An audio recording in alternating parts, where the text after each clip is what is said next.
नमस्कार, आपल्या सर्वांचं पुन्हा एकदा मनपूर्वक स्वागत.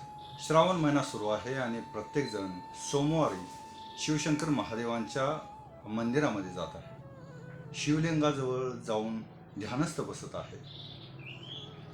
पण अशाच वेळेला आपल्या हातून काही नकळत गफलती होत आहेत आणि काय होत आहेत, त्या कशा होत आहेत या बघण्याचा या व्हिडिओच्या माध्यमातून प्रयत्न करूया. सगळ्यात पहिल्यांदा आपण मंदिरामध्ये गेल्यानंतर मंदिरामध्ये असणारी घंटा वाजवतो. ती घंटा का वाजवायची असते? ती घंटा नक्की अशा ठिकाणी बांधलेली असते की जिथं उंबऱ्यातून आत आल्याबरोबर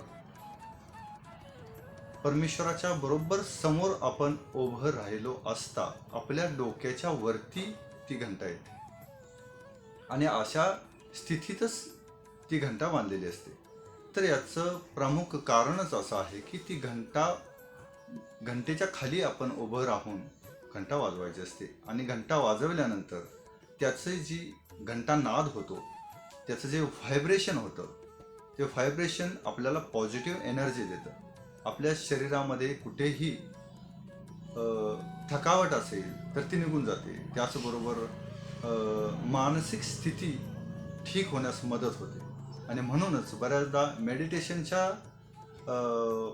वेळेमध्ये घंटेचा नाद किंवा बासरीचा आवाज ऐकवला जातो.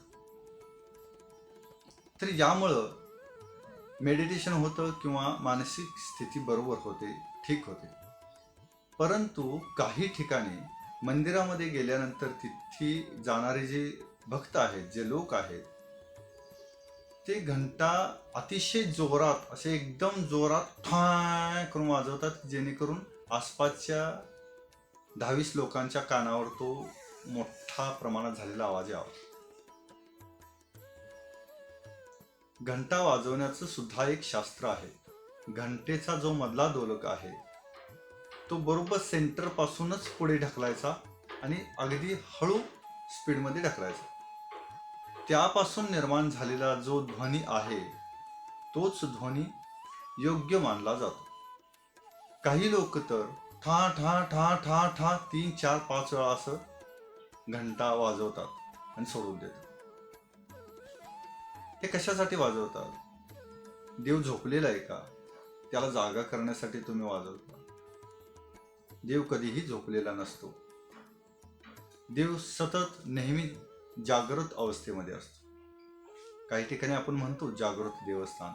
बऱ्यापैकी सगळेच देव हे जागृत अवस्थेमध्ये असतात आणि तिथं गेल्यानंतर आपण शिवलिंगावरती बेलपत्र वाहतो, त्याचबरोबर तांदूळ वाहतो, फुलं वाहतो, धोत्र्याची फळं वाहतो. या सगळ्या गोष्टी आपण तिथं वाहतो.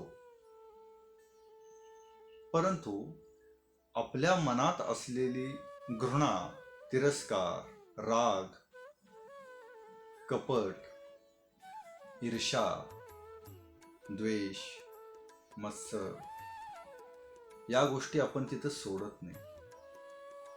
आणि खऱ्या अर्थानं याच गोष्टी तिथे सोडून द्यायचे परमेश्वराजवळ.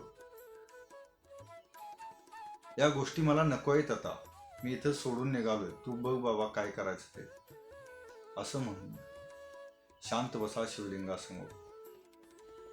अंदाजे नंदीच्या आसपासला तुमची बैठक असावी. शिवलिंगाला अगदीच चिटकून बसू नये.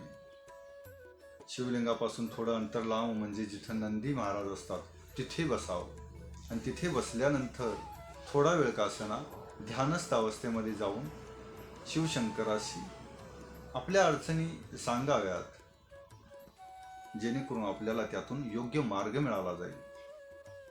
आणि या पद्धतीने केलेली भक्ती ही खरी आणि योग्य ठरली जाते. त्यामुळं इथून पुढं मंदिरामध्ये जाताना घंटा ही योग्य रीतीनेच घंटानाद करा आणि त्याचा उपयोग स्वतःसाठी, स्वतःच्या शरीरासाठी, स्वतःच्या मनासाठी अवश्य करून घ्या. भेटूया नवीन भागामध्ये नवीन माहितीसह. तोपर्यंत श्रीराम.